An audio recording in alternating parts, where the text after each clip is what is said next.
19 hours. That's how much online video people are watching on average in a week. And the demand for video is only growing.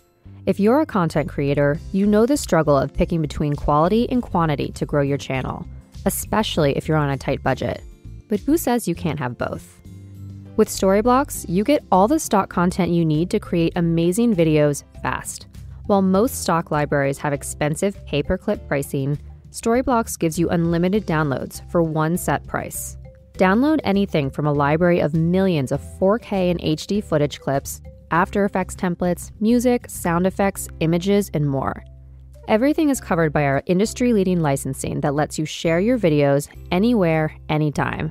Plans start at just $15 a month.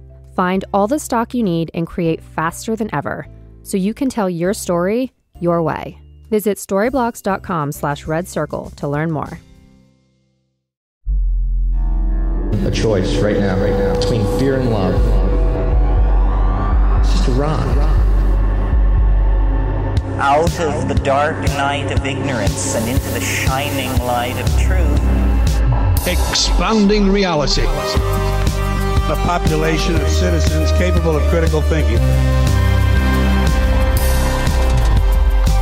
We don't see things as they are, we see them as we are.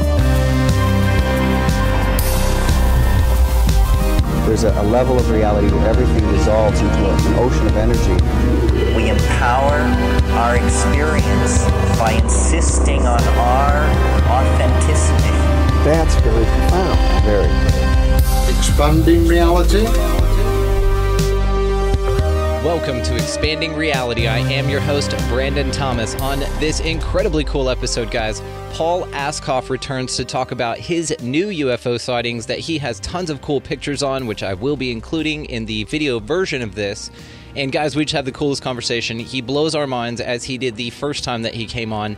His book, UFOs, The Real Story, will be linked down below. We're keeping this tight, so check the links for the shirts, for the website, for Expansive Insider, all the affiliate stuff. And without any further ado, Paul Ascough. You're watching Expanding Reality, and this is the show to watch. I love it. Paul Ascough, man. So good to see you. How are you, my friend? I'm excellent. Thank you, Brandon. And you? Every day above ground's a wonderful day. I appreciate you asking as well, man. So you have been busy or occupied, and you've been seeing a lot of things in the sky since you and I had spoken. I'm going to link our first conversation on the show because you're a returning guest, and I'm grateful for you. Not only do I just respect you so much as an author and a researcher, but just as a friend. You know, I just think you're one of the sweetest dudes ever, and your beautiful wife, Eve, and y'all are always going and doing really cool stuff. So also your book, UFOs, The Real Story, is going to be linked below and all the other ways to find you. So now that we've gotten that going, guys, let's get to this. Paul, what is going on, man? How have you been? Yeah, well, with a new version, an expanded version, another 62 pages of explanations of why witnesses see what they do and why they experience what they do. So I've really expanded on that following our first conversation, Brandon. I've sort of tried to make it more in layman's language for people to understand of why things happen that do happen. Fascinating. And you reached out back in December, and it just took us a minute to get this thing set up on my end. You've been very sweet and patient. You sent me a series of events that you've been experiencing with photographic evidence, with sightings, and you broke them up into independent emails so that each sighting is its own email. I'm telling you, the meticulousness in which you did this and the thoughtfulness in which you presented this to me, I'm gratefully appreciative of. So I kind of want to talk about a few of these things with you, if you don't mind. Sure. Okay, cool. So let's talk about the first sighting that you had. You were talking about visiting 5 days in Wiltshire. Do you remember this? Oh, right. That was a recent one. I have my transcript of it here. And what happened was we'd been down in Wiltshire. We'd been to Longleat House, which is a big country park. The Lions of Longleat, for anybody that's been there. And we'd been and done all the touristy bits. And we were actually travelling back from the areas called Frome, back up past Warminster towards Westbury, and back up through the Cotswolds and back up to the north of England where I live. And literally, it was early in the morning. We just set off from the hotel, and we're coming back up towards Melksham. And literally, as we passed Westbury, I saw this bright flash in the sky. Now, it's like normally when you see things, you think, is it just an aircraft that I've just seen in the distance? But there was nothing else there. So I'm looking now. Unfortunately, if you put yourself in my position, I'm on near the rear of the coach. There was nobody near me. The coach was only half full. But so I was sat in a double seat on my own next to the window. And it's one of these with darkened glass, which I love, because you can just put one reclining seat, very nice. So you can just sit back and look at the sky. Right. And that's what I was doing. And I was just sat there looking at the sky. My wife's snoring at the side of me nearly, or the seat behind me, actually. And I'm just there looking at the sky, and I saw this bright flash. So I knew what direction we were headed, and it was east from where we were. So I thought, okay, was I just seeing things, or you know how it is? So I'm watching the sky, looking all around, and then I saw another flash in exactly the same place. Nothing else. You couldn't see anything. Just this flash, but I've seen it twice now in the same place. So I thought, well, they do get gliders down there, and there are a lot of private airfields in that. It is a nice area. So I'm looking around, nothing at all. And then it sort of, if you like, faded into view. There was nothing there, clear blue sky, and it looked like a barbell shape, one on top of the other. Now, this, I'm looking at it with the naked eye. I'm looking through a double glazed coach window. So obviously you can rule reflections out and things like that, but you don't get the best view, if you like. So I'm looking at this thing, and it looked like a barbell in the distance. I was very small, well, obviously quite a long way off. And I thought, right, the only thing I'd got on me that I could use was my mobile phone. Samsung, quite a good camera on it. So I started taking pictures. But the problem is, as many investigators found, the camera has difficulty, unless it's a good delineated object that's quite sharp and info, your camera have difficulty photographing through glass. Anyway, I must have taken 15 pictures at least of the sky. And out of all of them, because what I found was, if I zoomed in on it, it wouldn't take a picture. And if I zoomed out, you couldn't see it very well either. So I was just taking pictures. And in the end, one of the pictures actually had something on. But as I'm looking at it with the naked eye, it was still that barbell shape, vertically, one on top of the other, white. But when the photograph, digital camera, obviously, I looked at that and the exposure on there, and it was, exposure is the wrong word really. But anyway, on there, it was cylindrical. It was just like a boiler, like a hot water cylinder that you'd get. Yeah, like a cigar shape, like some people report. Yeah. So it was different on what my camera had recorded to what I was actually seeing. And it was in view probably maybe 30 seconds. Didn't move position, perfectly still. So as we were moving up from Westbury towards Melksham, I think it is, going northeast, we were headed almost. And it was stationary in the sky, and then it just slowly faded, like you were seeing it more and more through fog, until it just faded away completely and you couldn't see anything at all. And I didn't see any more flashes either. Now, what got me was about 2 days after we got home, I was in one of the Facebook groups for a UFO research group that covers that area, and somebody else had seen something. And of course, you get the usual people, oh yeah, it was just a hot air balloon and all the usual things. How many hot air balloons are flying around? You know what I'm saying? Yeah. I haven't seen a hot air balloon in a long time. Yeah, me neither.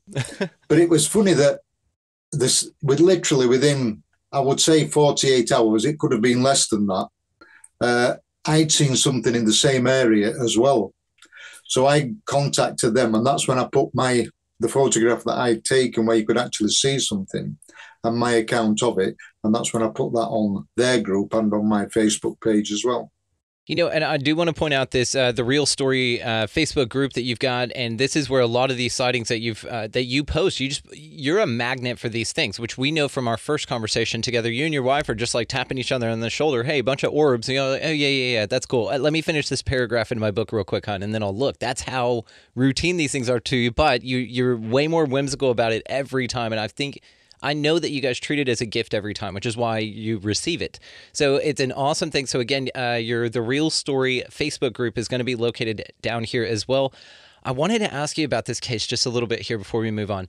So, you know, you do have this picture here, and I'm going to include all this stuff as well, guys. So you have this picture here, and it looks like you could say it is a barbell like you described. At the moment of this picture, it does sort of look like a turned cylinder object with sort of a broad face that's, I would say, reflected in shadow here. It looks like a shadow.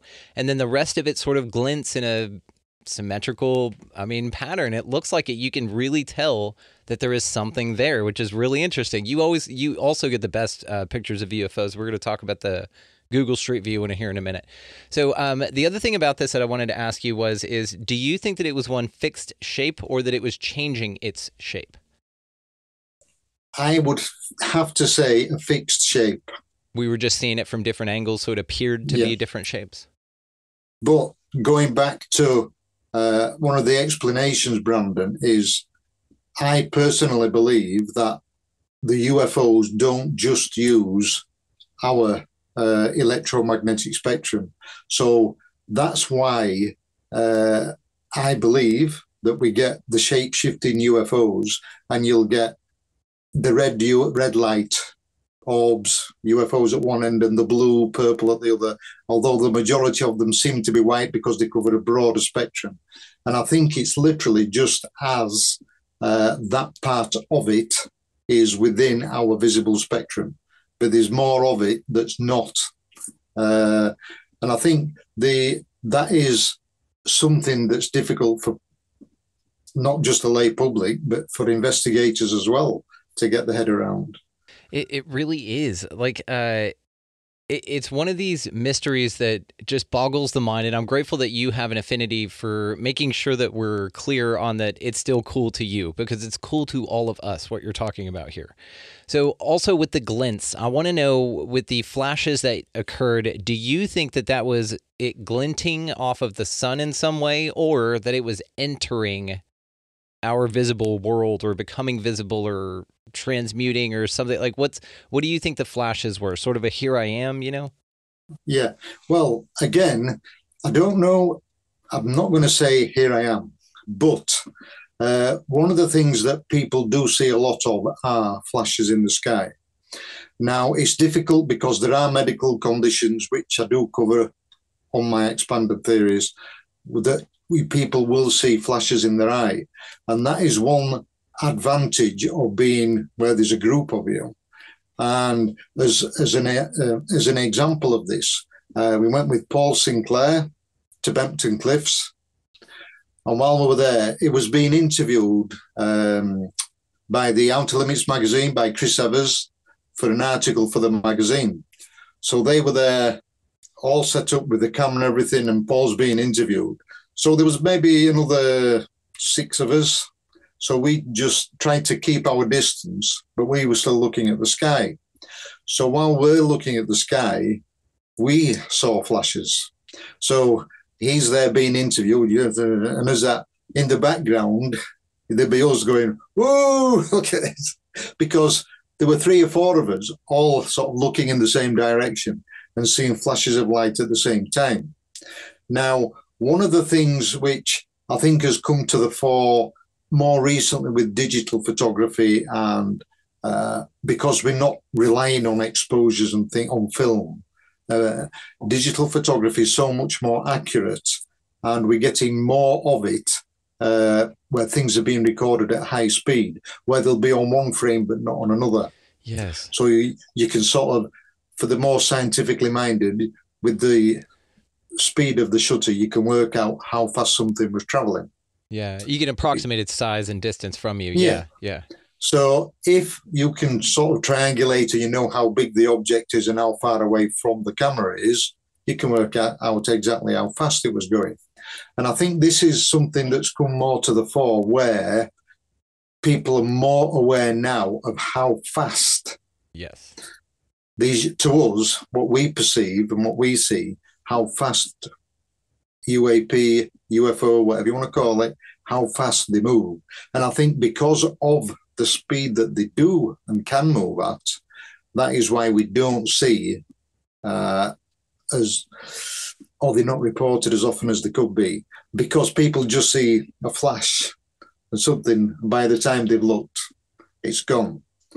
And I think this is also true where they use the electromagnetic spectrum, where they go through our visible spectrum, they can flash from above our visible spectrum at the higher end, where the gamma rays, ultraviolet, then they come down through our visible spectrum, and then it goes down to radio waves at the lower end and less energy. But if they go through that, we might just see the flash literally as they pass through our visible range, and then that's it, you don't see any more.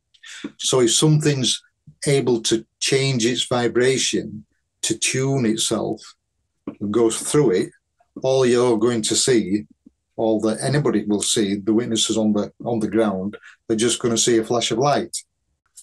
So that is one explanation. I'm not saying it's right or wrong, but I believe it's a solid background where that could be what's happening.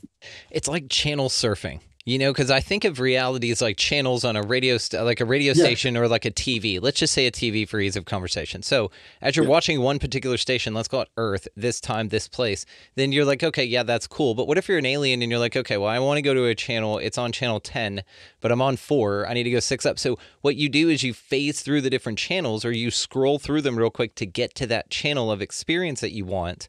But really, you pass through the other ones on your way to that one. That's an interesting thing, that perhaps it's not a jump from here to there.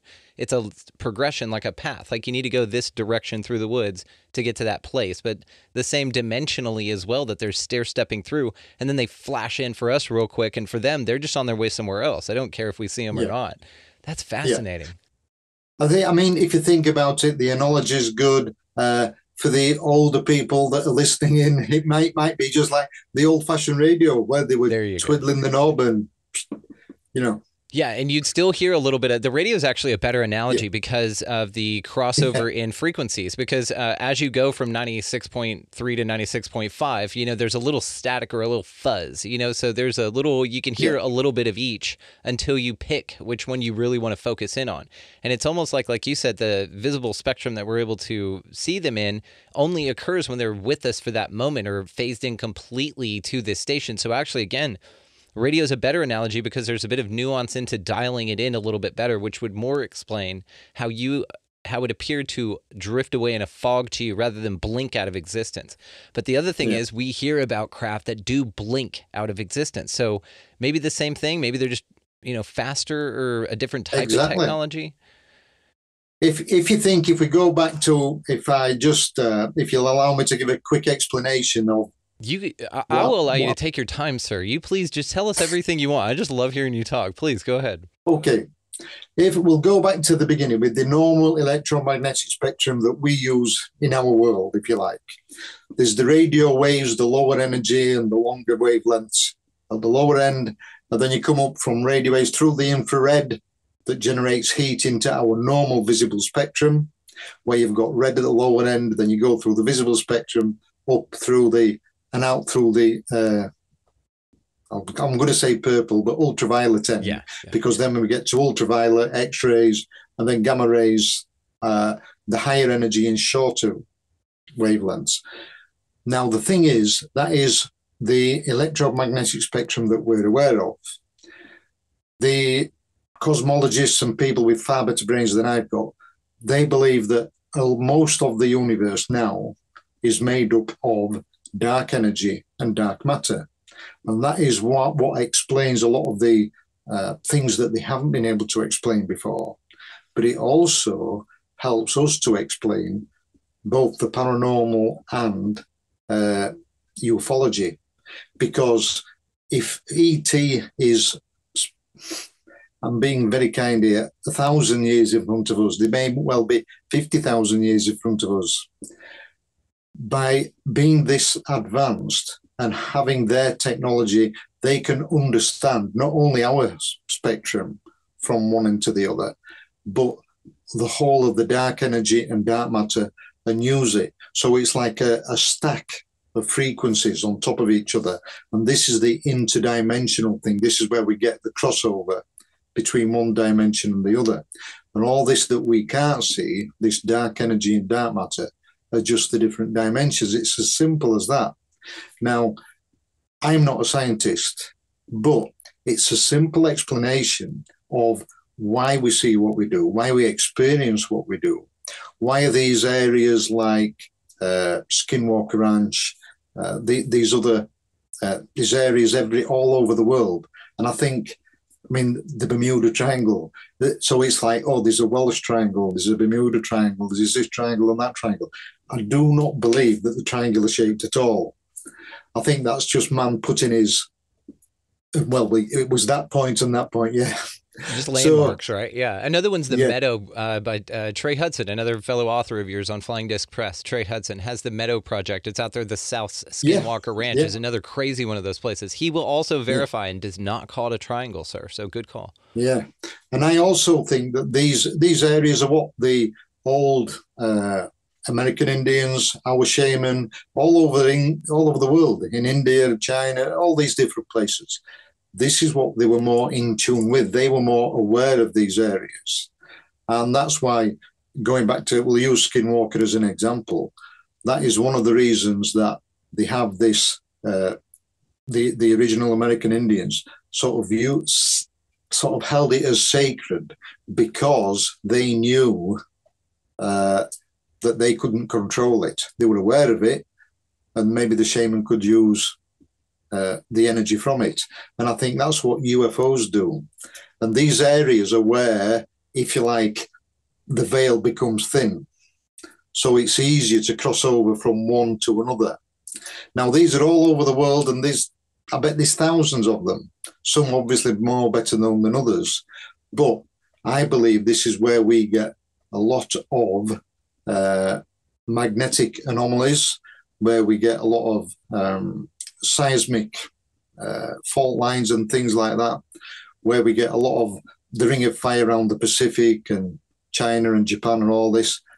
And I think it's not piezoelectric, it's an electromagnetic thing that's sort of driving it from it's a much deeper and a more whole universe, if you like, a different thing altogether.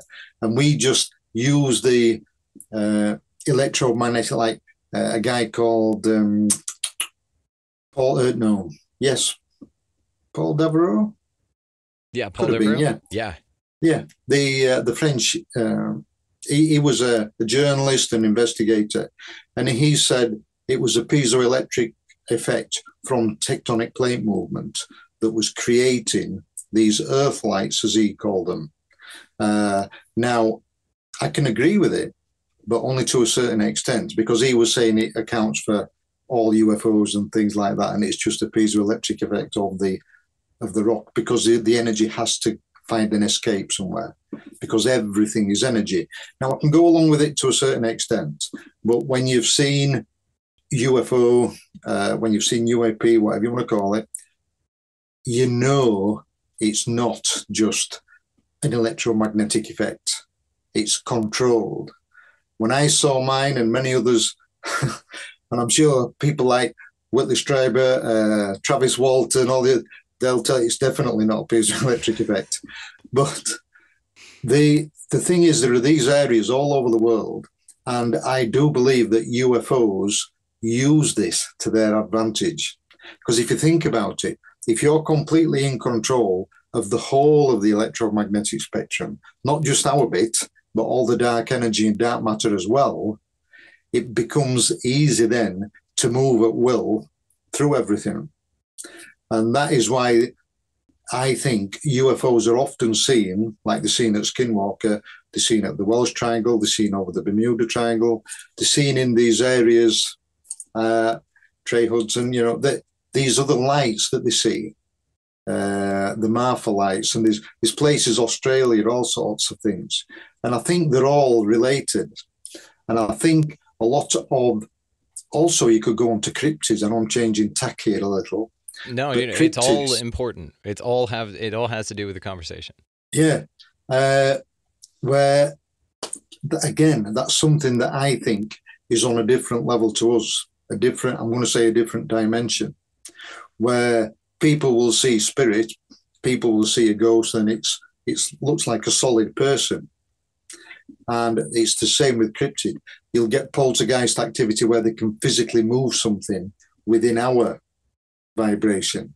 And I think it's exactly the same with cryptids.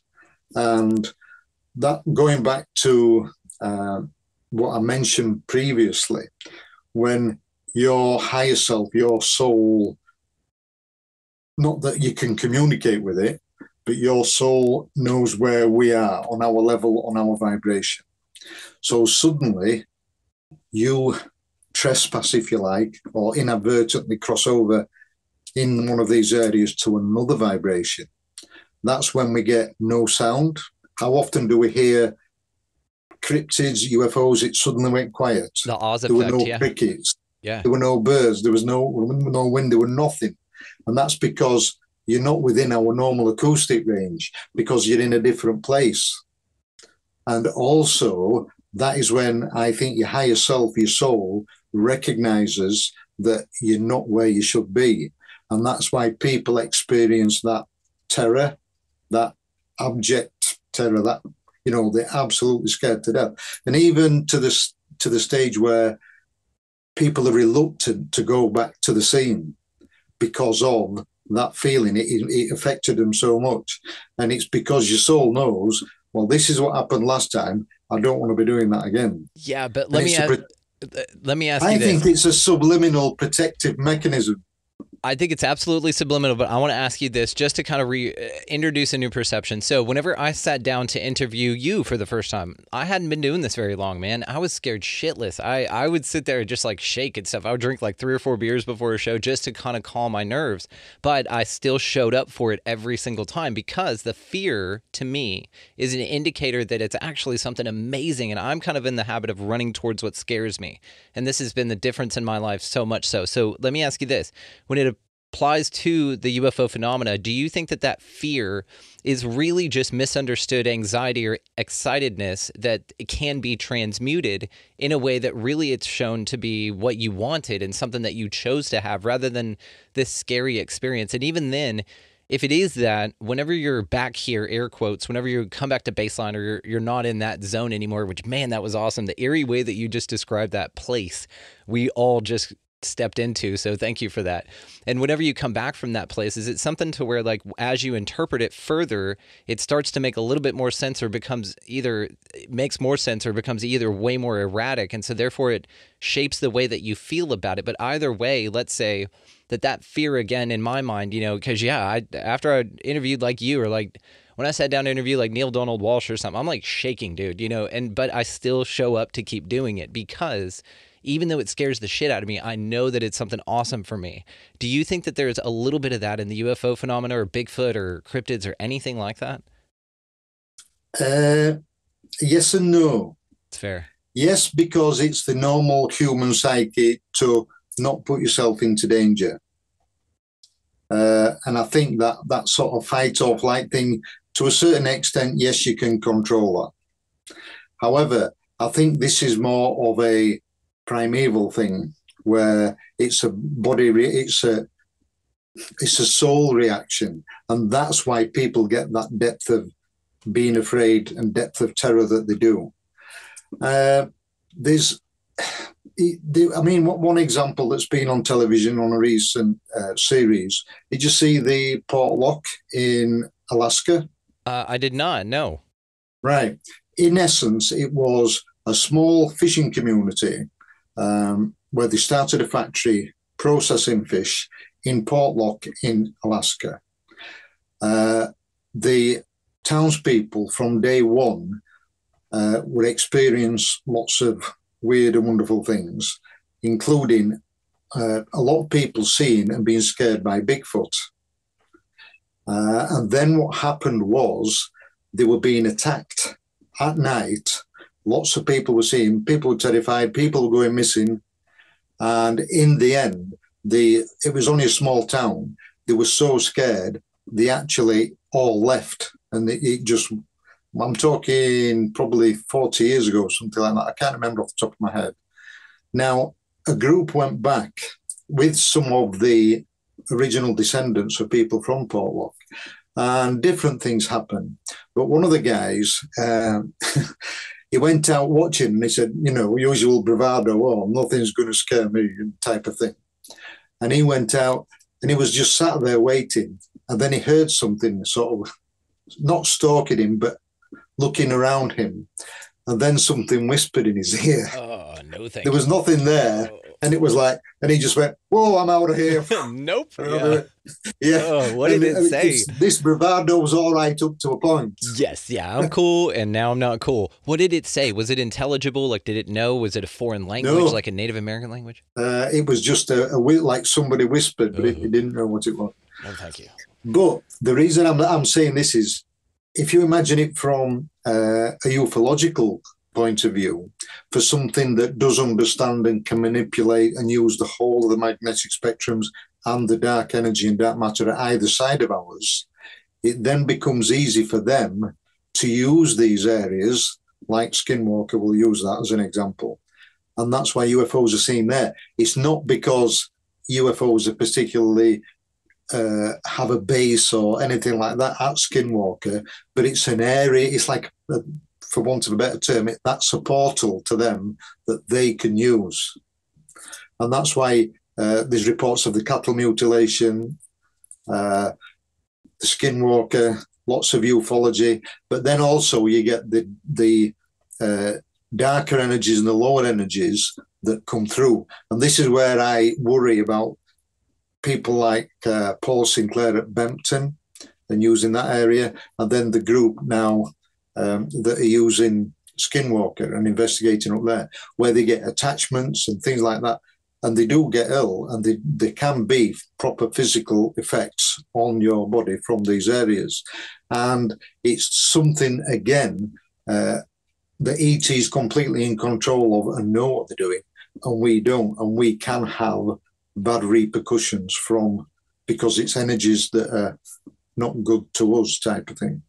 Yeah, it's so interesting, because then the question is it the use of the craft in the area that make physical human beings here unable to stay in the area and physically sick from it? And then you think of things like Job in the Bible or something like that, to where, was that a UFO event? You know what I mean? Did he come in too close a contact with something that had radiation, and that's what they were explaining, rather than the punishment of God? Maybe the punishment was he got too damn close to the thing, and they were like, this is, we're God, don't do that, because we're God, and don't do that. But really, it makes you sick, and that's how we found out. Perhaps it's something like this. It's just so interesting, man. So do you think these physical effects, again, are from the craft itself, or do you think it's the area, that they're operated in, and it just, because it's such a portal and because it's such a playground, it seems to be almost energetically terraformed for these type of anomalies to just be, like you said, a portal? Yeah, it can be used like a shortcut, you see, because the energy, if you imagine the different dimensions can be so close to each other, so things can cross over. And that's where I think you get the cryptids, you get the Skinwalkers, you get the Dogman, you get Bigfoot. But also, UFOs use it as a gateway for them, because they can move from one area to another and all the rest of it. And I suppose it's when you're sort of in control of it, as they are, they just use that as a normal gateway to pass from A to B, and because it uses less energy and it gets them to where they want to be, type of thing. But the problem, I think, is that our normal investigators are really handicapped, where we can only look at things within our normal visible spectrum, and then very carefully ultraviolet and infrared, and they're using infrared cameras and all things like that. But it's still a very narrow band of our normal spectrum on our level that we're aware of, we see less than 1/10 of 1% is within the visible spectrum. It's such a tiny amount. So even then, with using the ultraviolet and infrared, we're still not seeing that much of a scope of what is available. And that was one of the things that I find myself, and my wife tells me off, where I'm saying, you can't do that because you're looking in the wrong area and all things like this. But there's, going back to another point with Skinwalker, but it happens all over the world where people's batteries drain and things like that. And there was a good example, I'm trying to think, I think it was, could have been Melissa Tittle actually, and Ben, when they were on something, and I can't remember what, but it was a cattle mutilation. And the area around where the cow was on the ground and had been mutilated, when they approached it with the cameras went dead. The photographic equipment, the batteries went. But then when they moved back away from it, they fired back up again. So it was like... Did they drain down to no power or just slowly shut off? It just shut off. Okay. Everything, the cameras just went off. Now, obviously, these people have, high-end cameras. They know what they're doing. Yeah. But for me, again, going back to these areas where in a roundabout way, it's a good thing, because if that happens, you're in the right place. If that happens, you've crossed that threshold where you're suddenly going out of your vibration into the vibration of whatever the cryptid, wherever the dogman, wherever the UFO, whatever it is. So you're going into their area, and it's on a different frequency. And I think, and don't ask me how, because I don't know, but looking at it logically, that is why they often get these equipment failures at Skinwalker. And you'll see them where they're doing things and they're going to put rockets up through the anomaly and where they think it is, and then all the equipment just goes 3, 2, 1, and the computers just turn off. And I think, yeah, because ET knows they don't want you looking at it, so it's just, to them, it's simple. You see, everything is you now with the computer sat in front of me, the computer I'm sat in front of, everything around us, all have magnetic fields. But what we need to understand is our memories, our thoughts, and everything in our brains are also magnetic fields. And ET can understand that. That is why you get people that say, or the investigators, and they say, how can ET sort of just zoom in on one person? And that's because everything, every person, and everything is unique. So if you're that good at understanding and completely understand the electromagnetic spectrum altogether, you can just tune into that. And it's just like we said earlier, tuning into your radio station. So, right, I want to go see number, and they're straight to him or her or whoever it is. And that's exactly the same. And for our normal investigators to get the head around that, again, that's a leap of faith that, as Paul Sinclair says, it's the truth with no proof, because although it sounds logical, me saying it, how can you prove it? Because we don't have the technology that we're aware of that can even measure anything outside our normal spectrum. You know, what I love is that the aliens wait till you get to 1 and then shut everything off. You know, they don't do it at 2 or when you're setting shit up. You know what I mean? They're like, all right, let them get all the way through the countdown and then turn everything off. That's great. Yeah. You know, the other thing that, as you're explaining this, man, it just blew my mind about the dimensional sort of collapsing in and stacking of itself. Now, you did this for me the first time you came on, so of course you would do this for me now. You phrase things in a way that it just takes something that I've heard and just took as something like whatever, and then now you've reframed it to where it's very interesting to me. These areas, right? This, like you said, these triangles that are called triangles just simply for landmark's sake, and let's stick with Skinwalker just for ease of conversation. So these areas here, they do seem to be like a spot, like you said, where multiple dimensions that each carry their own not only frequency, but creatures that exist in that frequency in them there's this part where they can sort of all come together. You know, there's this place in the States called the Four Corners where 4 states meet. And it's sort of like, you know, I mean, I know those are imaginary lines, but this might be sort of a spiritual or an energetic portal equivalent to sort of a Four Corners, where maybe in this area, the reason there's such a variety of activity isn't because it's one thing that can do everything. It's because it's an access area that has a toe dipped in all of these different worlds, that those entities can sort of come here. It's sort of like okay, I'll give you a good example. There's this, do you know what a meerkat is? Those little things over in Africa, and they kind of like stand up on their hind legs, you know what I mean? In The Lion King, Pumbaa and Timon, there was the skinny little creature that was a meerkat. Are you familiar with the animal? Yeah. Okay. In our zoo over here in the States, there is an exhibit where they have those, but there's also a little tunnel that you can go inside, crawl into the exhibit itself, and then pop up through a portal that's a glass dome on the outside that you can see. So you can like go see your little sister in there or whatever. You can go in there and you pop your head up, and now you're in this environment where there's meerkats all around.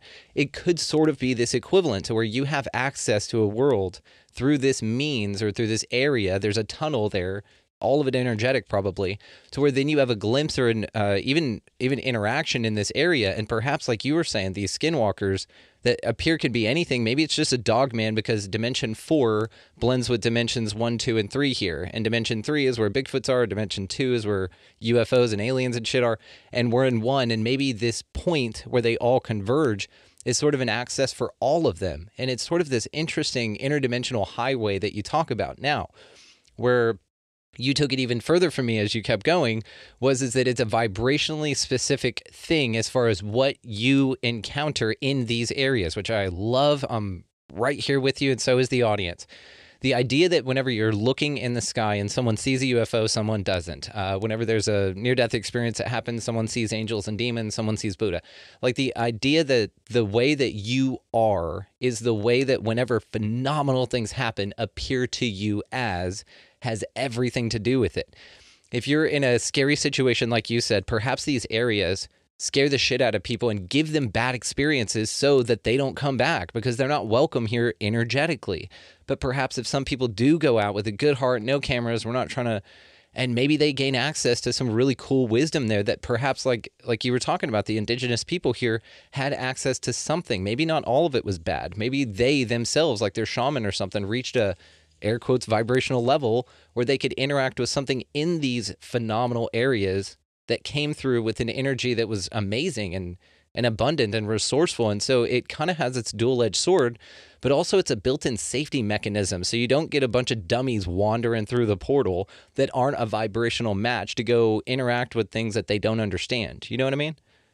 Yep, exactly. Yep, you're right. It's so interesting. Well, you made me think about the portals collapsing, and now I'm thinking of like, I got the image of Thor. I don't know if it's the second one or third one or something like that, that Thor movie, and all the 9 realms are like coming together, and they're like these discs. But in those discs that look 2D to us, there's a whole realm in there. You know, and like the green one is Bigfoot, the blue one is Dogman. You know what I mean? And so I pictured it, as you were explaining it, you gave me the image of that. And as they all sort of align, you get an area like Skinwalker or the Meadow, like Trey Hudson's thing. It's so interesting, Paul. Yep. Huge. When you think about it, to try and put it in simple terms, it is, I'm not saying it's scientifically explainable with our technology we have, but it is plausible and it makes sense and it's logical. Yeah. It is damn sure that. So then I wanted to ask you this, because a lot of these areas have some geological anomalies in them. Like you said, the Ring of Fire, Bermuda Triangle, where shit just goes missing. Do you think that the geological anomalies are because it's a portal, or do you think the geological anomalies set up the conditions, maybe electric, geomagnetic, something like that, for the portal to exist? Basically, like UFOs and volcanoes are a big one too. Have you noticed this? So like these extreme environments, sort of, do you think that it's an electromagnetic sort of thing? So again, is it the area or the phenomena? I think it's certainly the area, and the phenomena uses it. Yeah, right. Like ley lines. Yeah. Huh. Yeah. Now the difference is that we'll say ET, for a want of a better phrase, can use those channels if they wish as a short circuit, and to them it's just an energy highway. for them, a shortcut what they can use to their advantage. Having said that, they are then free to go wherever they want and do whatever they wish. But if you think about it, that is why a lot of people say, me included, that ET and UAP are around us constantly. And people aren't aware of it, and we only see it when it passes through our normal visible spectrum. You know, and I'm wondering if, okay, so let's say that we're a ball in space spinning around a sun. Let's say that we're in a 3D grid area, that there are different energetic clouds, let's say, sort of like an asteroid belt. When you go through an asteroid belt or something like that, we get a bunch of meters. So let's say you have that. Let's say then that our Earth, as it rotates around in this field, gets access to different portals. Like the portals stay in the same place, basically. And because we're in it in a certain area, maybe there's access to it. Or as we make our orbit, there's like a tube of area, you know what I mean, that stays, and that Skinwalker Ranch just happens to be all the time in that area, no matter what our Earth position is. So this would be interesting as sort of to note, and I know people do this and take times of year and all of that into account, but I'm talking star alignments and everything, like even down to the astrological charts of the people going out there and at the time that they are going out there, even selecting things to be that lined up. I'm just curious to see, you know, because I think the investigations are going that way. There's so many questions that we come to as we investigate this, which I'm so grateful for. And I want to ask you about something here in a minute before we wrap. But what's really interesting too is the investigations now are to a point to where there are different sort of combinations of settings that we're able to entertain based on all the new information. For example, had Alexander Petikoff on. He did Bigfoot Beyond the Trail, like that whole awesome YouTube series. And he talked about a Bigfoot case, rather, to where there were 3 men and a one woman out on this excursion in Alaska, by the way. And that they heard a baby crying, sort of a sound being imitated. It was obviously not a baby crying, but it was, you know, they thought to lure off like a woman into the woods. So then the question is, okay, well, what if you take the men away from that situation? They said that the only time they've ever heard a baby cry sounding what they called Bigfoot, but they couldn't see, in the woods was when they had a woman with them. So then again, you're like, okay, well then let's get some badass, like, you know, Israeli mercenaries over there, you know, some badass women that are just tough as shit and just all chicks, and go out there like an awesome Predator movie where they just kind of walk around and see if they hear these cries, see if the environment's different.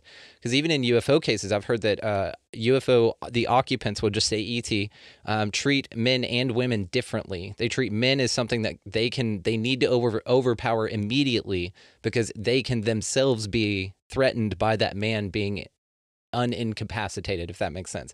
And then the women, they just usually let walk on board UFOs. They tell them a bunch of shit, like Betty and Barney Hill. Barney was completely incapacitated, drug on the UFO, allegedly, and then Betty just walked on willingly and talking to everybody. They gave her the star maps and shit. So again, it's like this, these sets of conditions now are brought into the conversation for then everyone to go out in the field and test, which is really, really cool. So I wanted to ask you also about something about what you said about the area, about shapes of crafts, because this is so fortuitous and, of course, synchronistic. This is how this stuff works. But just the other day, I was having a conversation with a friend of mine, the episode before this. His name is Chaz of the Dead, and something that he's an author, talks a lot. I'd love actually to get both of you on and have that, so we'll probably do that. One of the things he talks about a lot is this cavity structure effect. Have you ever heard of this? Sort of like how bees have a resonant chamber within them that makes them fly because their wings aren't big enough, stuff like that?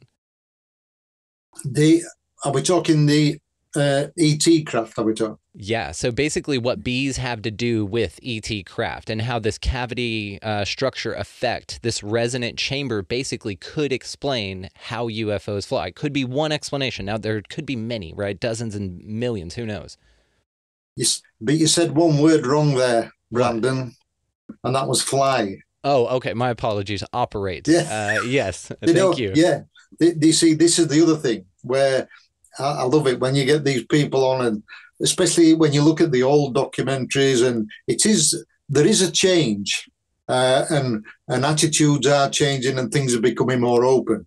But if you look at any of the old documentaries, even up till the last few years, and they'd get these astrophysicists on, or they'll get these aeronautical engineers on, or these other whatever scientists they get, and they say, well, that can't possibly happen because the G-forces would kill somebody, whatever, and there were no flight surfaces, no heat plume, no whatever. I'm sorry to say, but it's bullshit. They don't fly. Yes, they're unidentified, and yes, it's an object, but fly is the furthest thing from the mind. There's nothing to fly. They don't need to fly. Now, one of the things that, to go into it a bit deeper, that Mary Rodwell more recently, Kath Marden more recently, and going back, Bud Hopkins and Dolores Cannon, and without exception, they've all said that when the abductees have had communication with ET, everything's done by thought. And by thought, it's instantaneous. So they become part of the machine, if you like. They are with it. And so there's one of the things that I say in the book, it makes me laugh because there's no such thing as G-forces. There's no such thing as speed. They're in their own little bubble of their universe. And it's just passing through ours how they want it to pass. It's got nothing to do with our physical Earth, whether it's in space, whether it's in our air, in the atmosphere, whether it's through the lakes, whether it's through the oceans, in and out of volcanoes, as was mentioned, because they're not within our spectrum. They're not there. They're in their own little pocket. They're completely isolated. So it's all right us saying, yes, we see a flash of light when they go through our spectrum, the speeds that they go at. And one of the other things, Captain Frager, when he was on about the Nimitz thing, and he said they'd seen the Tic Tac UFO, and then when they went to the RV point, the UFO was just hovering there waiting for them. Right. And that's because they can pick everything up. It's a thought wave. It's an energy. So that because they completely understand it, it's like, okay, that's where they're going.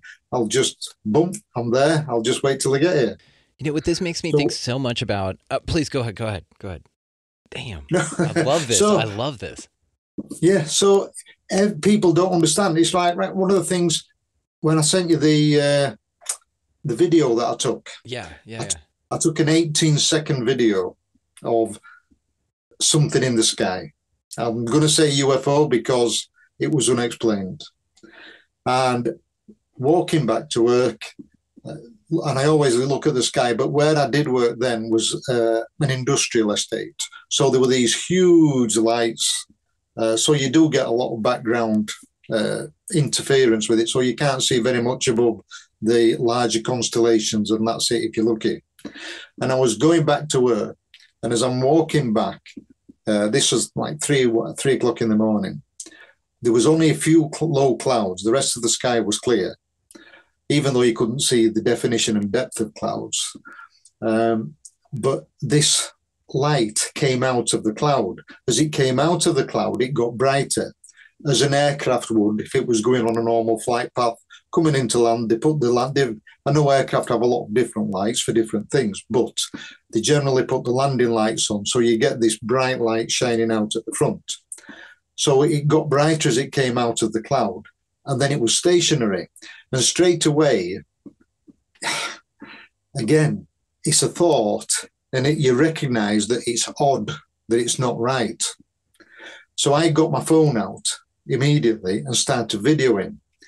And I videoed for 18 seconds, and it didn't move, it just stayed there. Now, it was just an ovoid, for want of a better term, white light. But they did look to be different coloured lights within it. But there were no wingtip strobes or anything like that. There were no noise, no apparent rotation or anything like that. It was just this flickering white light with the occasional light in it. And I videoed it for 18 seconds. And then I put my phone down because I wanted to see it better. And as I put my phone down, it just went sideways and it went straight back in the cloud again. And it was like, and it honestly, when it had done it and it had gone, and it was just like, I can't believe that. It was like it just wanted me to know that it was there. And that's the thought I got as well. And then, okay, bye. And And it then went. and that it knew you saw it. This is the thing. These things communicate with you, which is so cool. They make sure that you and your wife see it, which is beautiful. I love this. And again, I love that y'all share this. Dude, this is fascinating. Yeah. What this makes me think about is whenever a UFO comes in, let's say that we're wrong about, and I love this again, you just put new perspectives on this. I love this. Let's say that a UFO, when it air quotes comes into our experience, perhaps what it's doing is it's just stationary. It's not going anywhere. What it can do, though, is fast forward further or backwards in time. So it zooming off real quick is really it just going, okay, I want to be over there in that time now. So really, because time is so governed here, everything here is governed by time, rather. If you have the dial of time rather than the dial of speed, then really you have both. And if you're interdimensional, you can do it this way. So really what they do perhaps is get to a certain, let's say, place in their experience, altitude from our perspective, and then go forward or backward in time, or just stay the hell there and we move in our time, and therefore it appears to move in ours. Like it's flying, it's how we would describe it, but really it's sort of a stationary thing that's experiencing what it's like here for just a minute as it's passing through. The other thing to this would be sort of like if you're on a vacation, I can empathize with this for sure. If you're driving through a place you don't know where you're going, or you've got to get somewhere to get gas along the way or to pee or something like that, then it's a stop-off point on your way somewhere else. And perhaps if it's just either an interesting area or you've just never been there and you're just curious, you may drive around the town a little bit before you continue on about your journey. Now, perhaps, again, like you said earlier, that they blink into this existence and now they're visible for us. Well, perhaps they're like, let's cruise around a little bit. Let's fast forward a bit in time and be here for a minute.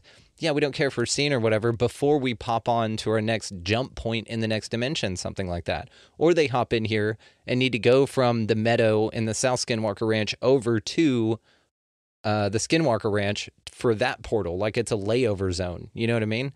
It's interesting, man. I don't know. All of it's fascinating, Paul. It is. It's good. You see, there was another case in point where I always try to have something that I can record anything with. And if I do see something, at least I've got something, even if it's not very good. But one of the instances, September 2015, one of our neighbours had just had a baby boy. So they all came over and a couple of the others' neighbours came over. So there were 5 of us in our back garden having a cup of tea, and the women are cooing over the baby like they do. While they're there, she also has, so she got this little boy. She's got a slightly older boy who was 2 or 3 at the time and was into birds and planes and things like that. So I'm trying to entertain him and keep him out the way of the women while they're cooing over the baby.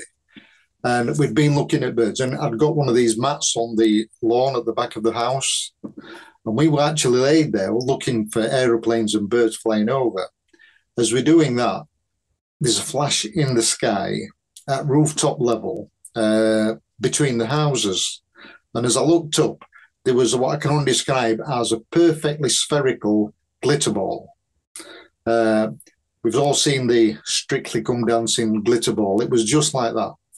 And I sort of jumped up and went, whoa. Because at first when you see a flash, you think it's an aeroplane turning or whatever.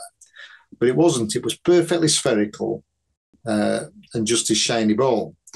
Now, this was the middle of the afternoon, maybe 4 p.m., something like that, between 3 and 4. Now, that was one that I saw later. Okay. Yeah. I'll go on to that one in a minute. But the reason I'm telling you this is there were 5 adults, and out of the 5 adults that were there, we all had a mobile phone, we had 2 tablets, and I had a camera in the house. Now, this thing was in sight for all of us for maybe 5 minutes or more. And it wasn't until it had faded away, it came towards us from due north, was stationary, and then it went west until it had gone out of sight. So there were 5 adults and 2 children. All of us saw it, and none of us at any time thought to take a picture. Yeah, you hear And it that. wasn't until afterwards, and I thought, why didn't I take a picture? You hear this, people think either don't get your phone, if they do think to get their phone out to take a picture. We do hear this. Cass, I believe, talked about this, Cass Clark. But then also you don't think about it at all. No, and I think, again, because ET can control that, they're aware of it. So we weren't supposed to take the picture, so it didn't happen. And that, I think that people can be influenced that way. Exactly. I think so too, man. It's crazy. This is absolutely nuts. Okay, so I want to hear about this picture that I pulled up here already for you. And please, will you walk us through this thing? Because this is fascinating, dude. Yeah. Okay. Here, let me share screen. There we go. Okay, there we go. Okay, so there you go, right there. Now, this was one. Have you got some others from this series? I do, yeah. Right? Like this, yeah, and then that one. Yeah, they were. I were trying to get close-ups. Now, if you go up, keep going up to the top, scroll all the way up. No, that's as far as that is how it appeared. That's how it. Now, I got that off the internet from one of the other researchers that he'd put on. Right. Now, the one that we saw was brilliant white, and there was still that. If you can imagine something that was really sparkly bright and leaves like an after image. Yes. And there were that around it. Now, these were others when I was trying to get close-ups. So keep going back up to the top, Brandon, up the others. Yeah, that's the one for this email. Yeah. Okay. Look at that. It's two that it seemed to be fused together, but then in this next photo, they look completely separate, but you can still see this wisp in between them from where they were connected. Yeah. It was weird from start. Now, we had this in sight for like 40 odd minutes. Unfortunately, the battery on my camera where I could have recorded a video was flat, so I couldn't do it with that. And all I could use was the mobile phone. And we'd literally been watching two aircraft going over, because this was, I think it was September 20, could have been 21, but there hadn't been much aircraft going from Europe, where they fly from, we'll say Germany, Holland, that sort of area, over to the States, to you guys. They fly right over the top of us. So we see all these aircraft flying, going west all the time. Now, during COVID and lockdown, there were less flights going over, less aircraft. So when we saw two aircraft going over together, I'm not saying they were flying in formation, but there were two within a relatively close distance of each other. It got my attention because it was two aircraft where we hadn't had any. And then looking behind them, that's when I saw this really brilliant white pinpoint light. And I thought, oh, that shouldn't be there. This was 6 o'clock on a summer's evening, blue skies. You can't see even Jupiter or Saturn, things with a higher magnitude. So why can I see this all of a sudden? And that's when it was like, whoa, look at this, get me binoculars. And that's when in the end, there were 5 children and 8 adults saw that. And we had it in sight for 40 odd minutes, and it came over towards us very, very slowly, not to be completely vertical overhead. I'd say to about 80 degrees, going due west towards us. It appeared in the east, and then it was stationary, and then it moved off towards the north. And as it moved off towards the north, that's when it wasn't moving much at all, or very quickly. And I've got some Celestron 25 B70s, quite a big binoculars.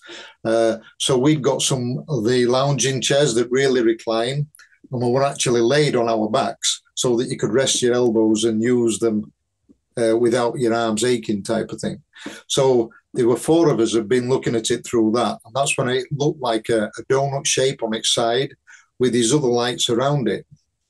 And then I thought, well, I've got my telescope. At least I can do is try and get the telescope and get a really good picture of it. And it was while I was setting the telescope up that it suddenly took off to the north and disappeared, and we didn't see it again. Damn. Yeah, it knew. You have the most incredible sightings, and especially daylight sightings, and you have the clearest pictures out of some of the sightings I've ever seen. What did the people in the group that you're with say about the interest in UFOs here? Is everybody pretty much on board with this, or is somebody like, nah, it's not what y'all are talking about? Oh, I mean, I've got a neighbour now who just poo-poos everything. She's thinking, oh, it's an aeroplane, oh, it's a star, Yeah. even when everybody else is going, whoa. But the problem is, again, how do you prove anything? Yes, there was nothing on the radar app, there was nothing on the flight tracker, there was not, there were no satellites, there were no aircraft. So what is it? It wasn't a planet because it was moving in the opposite direction. Because planets, as we know, slowly move, and that moved in the opposite direction. And it's fascinating. I just wish sometimes I had better equipment and we're quicker to think, like we all do. Well, it seems like even if you had the perfect equipment, because like you said, you had a myriad of technologies around you that could have captured that moment, but none of you thought to get it. Now, I don't think necessarily it's because you were so in awe at what you were seeing that everything else didn't take precedence, because you see stuff like this all the time. People find things in awe, and the first thing they do is get out their phone so they can capture it and share it with people, right? Or go viral or something like that. It's on a lot of people's minds to record with their phone. It's like today's equivalent of a 6-shooter. You know what I mean? People are just on the ready with it. They're on the draw. They're like, I'm recording. So it is interesting, though, that with all of those people there experiencing something phenomenal, this is not something, like I said, I find that to be just a slip of the mind. I think it's very intentional that there is a deliberate interaction with you and this thing where there's sort of an understanding that, just enjoy it. Just put it down. It's just so interesting, Paul. So I'll tell you what, we're probably going to wrap this thing up on this one, but I'm going to invite you back very soon, and I'm very much looking forward to the second iteration of UFOs, The Real Story. It is going to be linked below, and then, of course, we're going to have you back on when the update occurs so that you can come back and blow our minds with all the new stuff. So, dude, thank you so much again. This is always fantastic. Please give our best to your lovely wife there, and, dude, just thank you again, man. You're welcome back anytime. Thank you very much for having me, Brandon. It's great, and it's nice to be able to get opinions out there and make people think outside the box, and even if it just stirs something and make people question something, that's got to be a good thing. I want to thank that incredibly amazing dude, Paul Ascough, for coming by and hanging out with us. Paul, thank you so much, man. As always, you're invited back any damn time you want. And the update of his book will be coming out this year at some point. So very cool. Look forward to that, guys. But in the meantime, check out his book, UFOs, The Real Story, linked down below, as well as his Facebook group, The Real Story, which is where he documents all of his UFO stuff. And it is super cool. So make sure that you guys go join that. Show my boy some love. Absolutely one of the sweetest people you ever talked to. And I'm so grateful for your time. Thank you so much, Paul. All right, guys, so as long as you're down there checking Paul in the show notes down there, you might as well check out our affiliate links. So you have Food Forest Abundance, Get Your Freedom from Fear on, Opus, the Organization for Paranormal Understanding and Support, Red Circle, if you want to start your own podcast, the link's down there.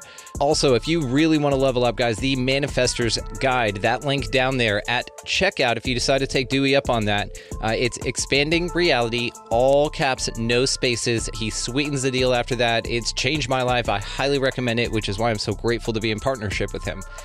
All right, guys, so go out into this incredibly mysterious place. You know, as Paul has told us here, keep your eyes to the sky. Let's keep looking out there for all this cool shit. Maybe the reason Paul gets to see so much of it is just because he simply looks up.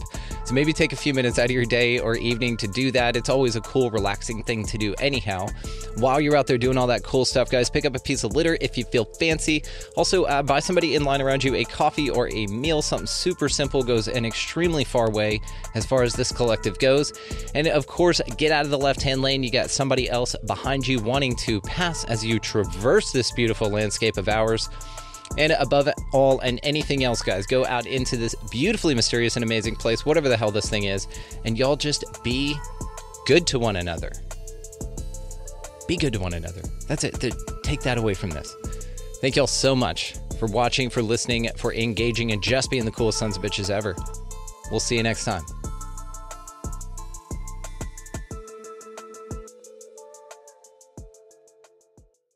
Sometimes during Christmas, something magical happens. Hey, Cricket customers. The Max with Ads plan is included with the Cricket $60 Unlimited plan at no additional cost. And this holiday season, Max is the one to watch when you're feeling festive. Son of a nutcracker! Cozy up to all the holiday classics, like Elf, 8-Bit Christmas, and the Harry Potter 8-film collection. Just log in with your Cricket username and password to experience Max on all your favorite devices.